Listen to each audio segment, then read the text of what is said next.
On June 6 this month, arts and humanities teachers throughout Uganda initiated a strike protesting the government's policy that prioritizes science subjects.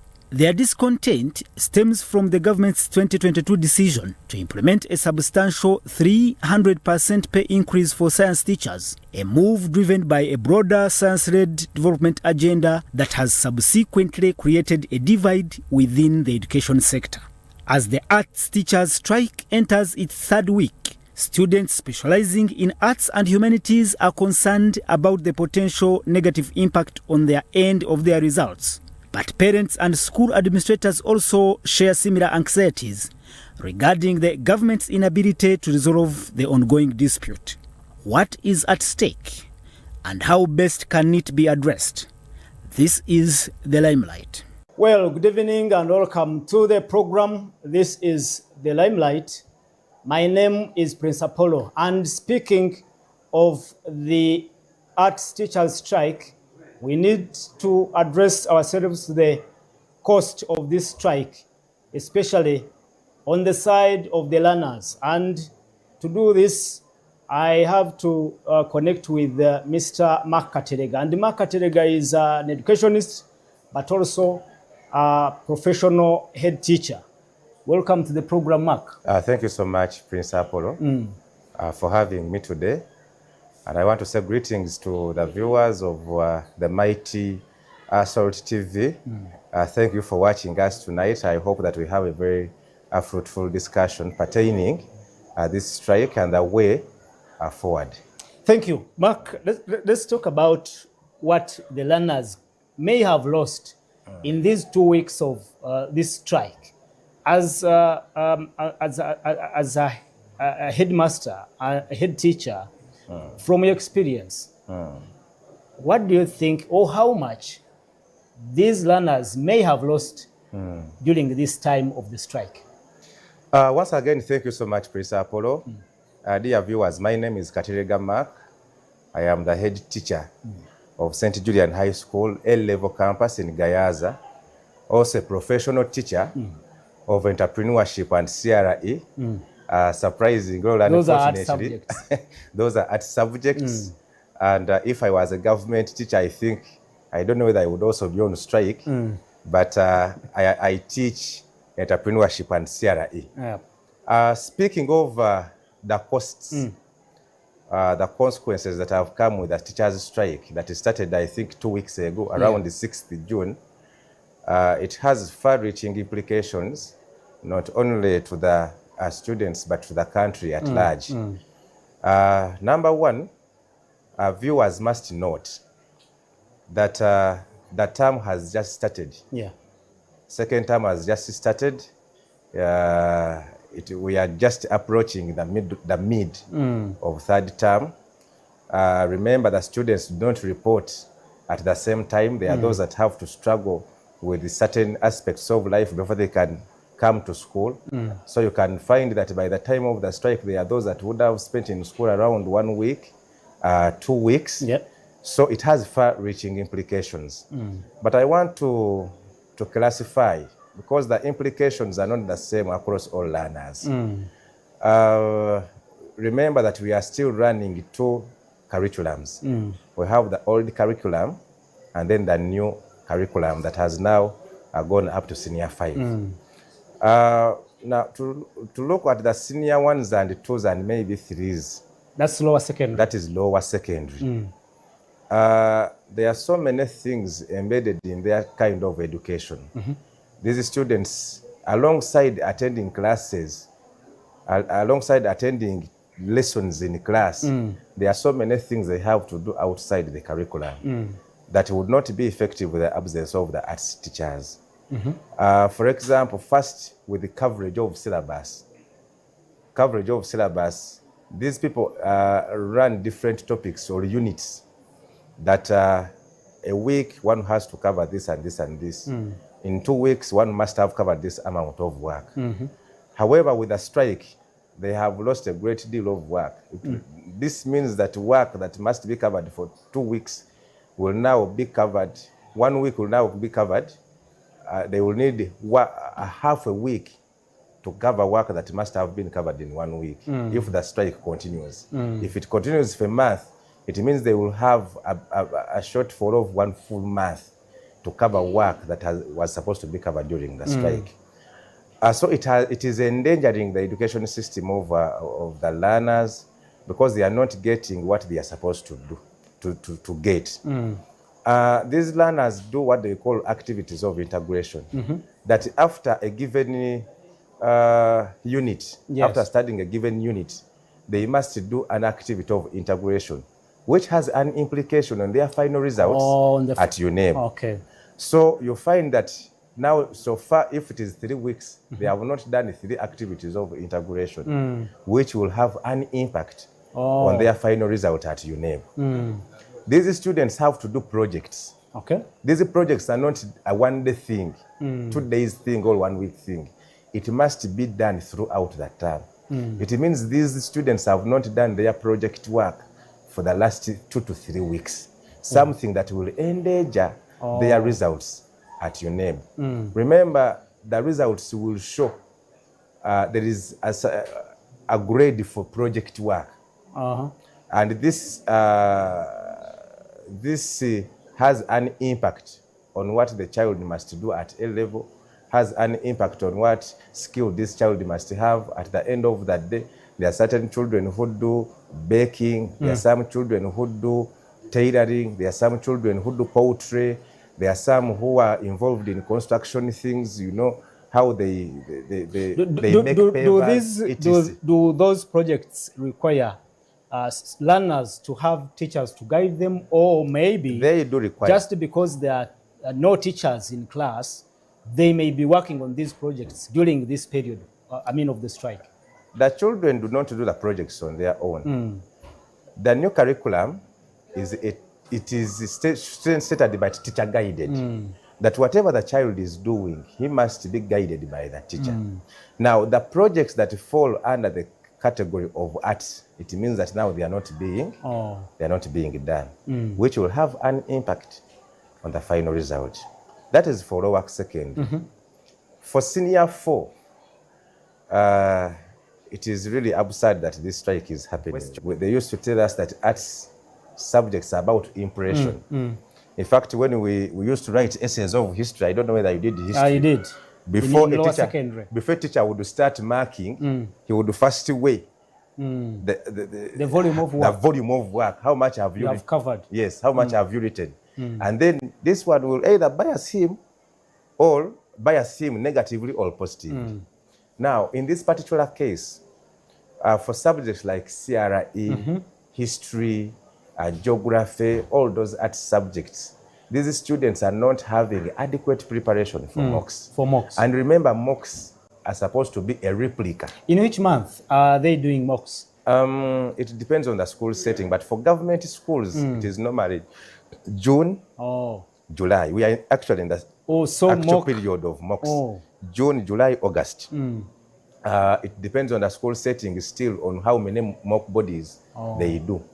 But for serious schools, they must do at least 5 mock bodies, all types of mock papers, revising with teachers on how to answer questions. But you see, the most worrying part is that by this time, it is very rare to find a government school. We are speaking of government schools in rural areas, which are the majority. It is very rare to find a government school that has finished the syllabus. Or that completed the syllabus. That has completed the syllabus. Remember, the curriculum is clear. All NCDC is clear. It has partitioned the work to be done at different terms, or during different terms. Now, there is work that is supposed to be done in senior 4, second term. This work is not being covered. The children are approaching mocks. There is work that's supposed to be done in senior 4, third term. For us private institutions where we work from, for us we put teachers on a task to finish the syllabus before at least mocks. Now, it is very rare to find a government school that has finished the syllabus. So this strike will exacerbate the challenge of those rural schools. it is very possible Yes. that many schools will sit for your name without finishing the syllabus for art subjects. Okay, let's now talk about, you've talked about those candidate, the learners who are in candidate classes, especially S4. Let's talk about those who are in S6 now. In S6 still, and they do art subjects. in How S6 much, still, I want to tell you, in terms of coursework, they may have lost? I teach CRE. CRE is very broad. It has 3 papers because senior 6 is still doing the old curriculum. A child is supposed to do 3 papers. There is Div 1, Div 2, Div 3, and Div 4. All of them are wide papers. Sure. It is not easy for a teacher to do the syllabus and finish it before June. Before June. It is not easy. The case is even worse with history. The learners that do history, for example, 3, that has 17 wide topics. It is insane for that child not to be involved in covering the syllabus at this time. Because even myself, I studied from a very good big school, private, but we covered the syllabus up to 3rd term. So in these 2 weeks, the coursework the learners may have lost may not be, they may not be able to recover it. They may not be able to recover it. For the old curriculum, it is even worse.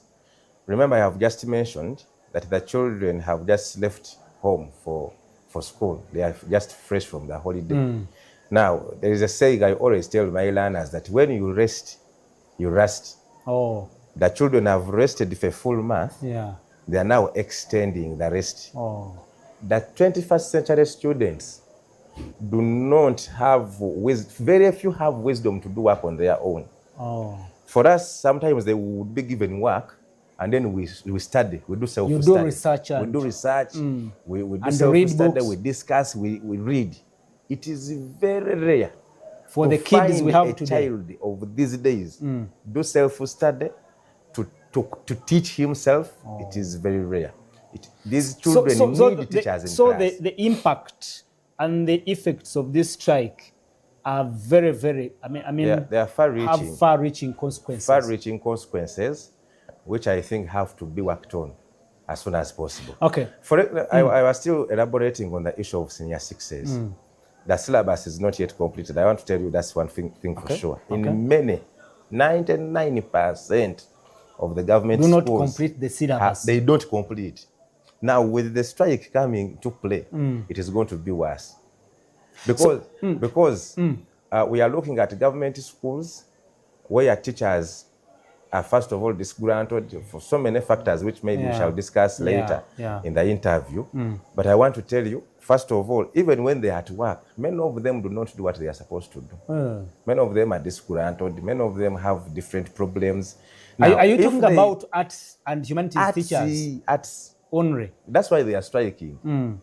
They are striking because even when they were still in class, yes, they were not delivering what they are supposed to deliver. There is what I want to think that what sparked off this was the reading of the budget. Yeah, true. That did not capture the arts. Yeah, the allocation was not in their budget. That is the spark. But in a revolution or in a war, you did the history, there is always a spark. But alongside the spark, there are other factors. If you give this teacher a chance to talk about what has led to the strike, he will talk about so many factors. The spark was the reading of the budget. The factors have been happening before. Maybe some of them have poor accommodation. There is evidence that they are in a very sorry state. So the senior 6 candidates who are even approaching mocks with an incompleted syllabus, without thorough time to research, to do revision. Because for us, we must give learners time to revise for mocks. Just one day, time.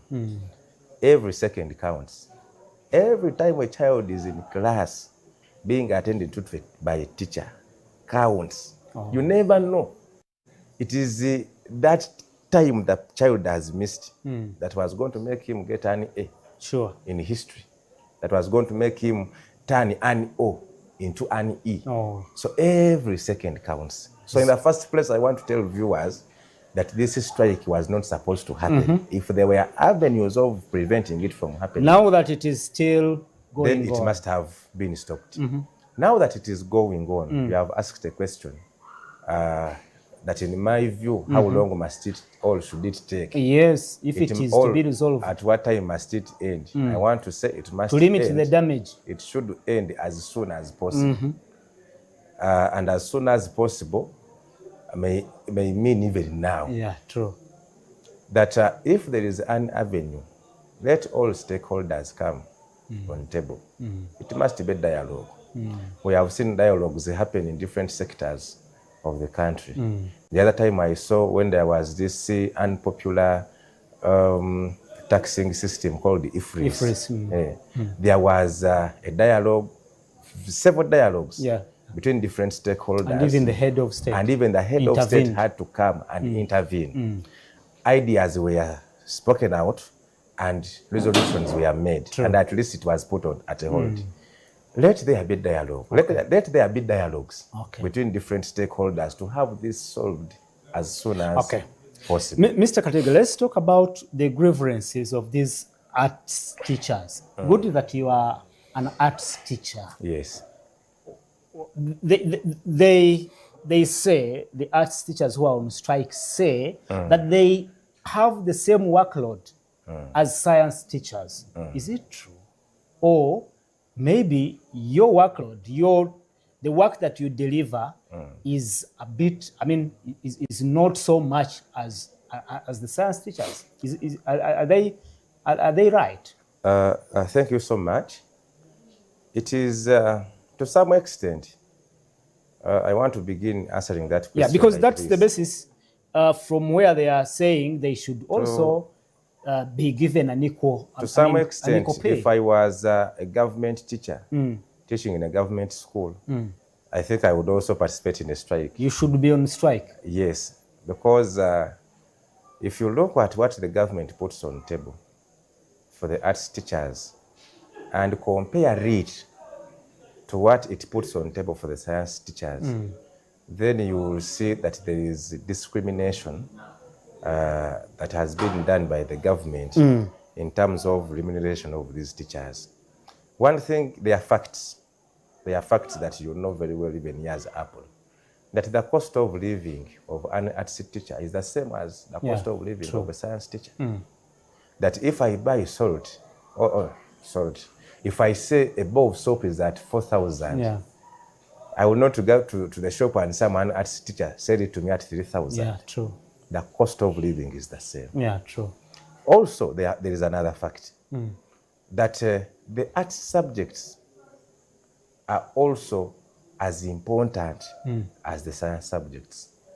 Because just like the sciences produce doctors, produce pilots, produce engineers who are so important to the economy of Uganda and the entire world, it is the same way the arts subjects also produce lawyers. The very good politicians we have today all did the arts. Managers of big companies, many of them did the arts. So equally, the journalists we have today, very good journalists we have today, are as a result of arts. So I think it is unfair to have a discrepancy or that difference, that disparity between the salaries of arts and science teachers. But also basing on the importance of arts subjects, I think the government needs to sit down and have a review on this salary discrepancy or difference between the arts and science teachers.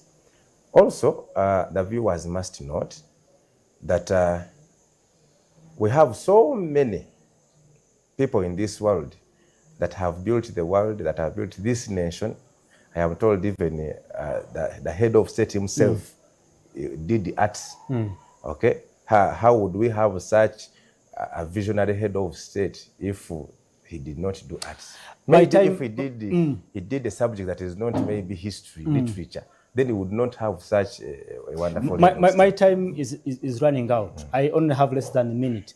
Do you have a word for your fellow arts teachers? Because looks like government is not responding positively. Government is saying they don't have money.